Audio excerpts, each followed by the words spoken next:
Dr Megan Woods. Mr Speaker, ministers and former ministers have sat opposite today and kidded themselves that they're doing a good job.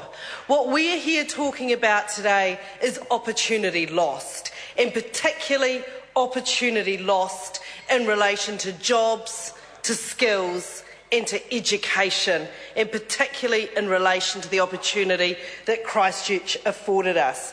We had a government budget 2011, a pre-election budget, when the government was full of verb and wanting to court the vote, that talked about Christchurch, the rebuild and the opportunity that was afforded there. Minister Joyce told us the government is committed to ensuring that people in Canterbury have the chance to build their skills so they can contribute to the rebuild of their city. This extra funding will ensure they have that opportunity, said Mr Joyce.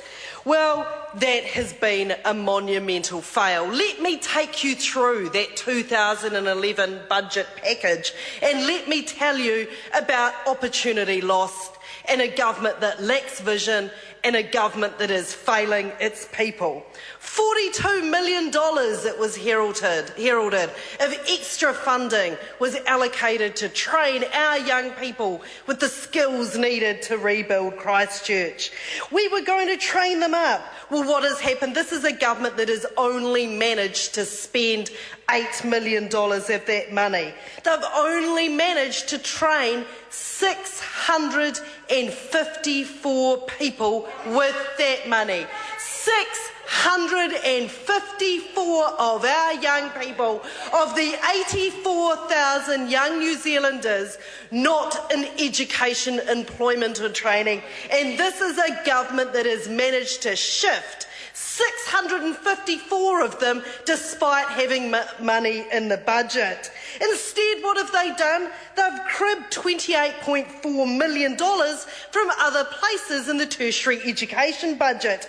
They were meant to do this to create 3,000 places using baseline funding, but they've even failed in this. They've only managed 1,626 placements within this. They have failed on this, and they have failed to deliver.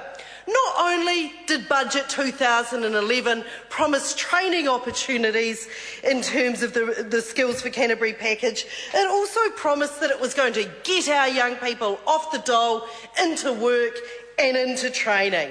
And they, pre-election, courting the vote, accordingly allocated $1.5 million to shift 650 of our young people off the dole and into education and training. Well, failure. Yet another failure by this government. They have only managed to spend $740,000, less than half of their allocated money, but more abysmally, and where they are failing our young people, they have only managed to shift 262 people from the dole and into work or training associated with the rebuild of Canterbury.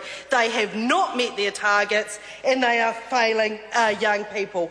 And meanwhile, 84,000 of our young New Zealanders continue to languish, not in education, employment or training.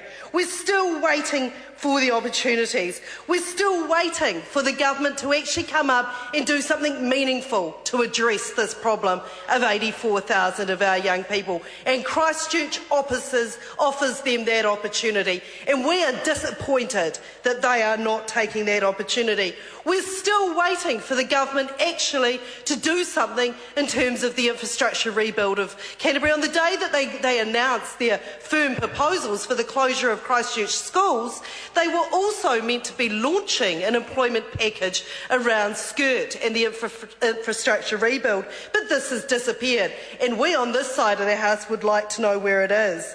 In terms of the relationships with industry, there's just a whole lot of talk, all good in theory, but a failure. The much vaunted relationships with industry. Well, let me tell you, the relationship with Hawkins has resulted in 75 young people getting into training or employment. 75. 26 with Fletcher's, not good enough. This is a government that needs to do something about offering real opportunity to our young people. Maggie Barry. Thank you, Mr Speaker.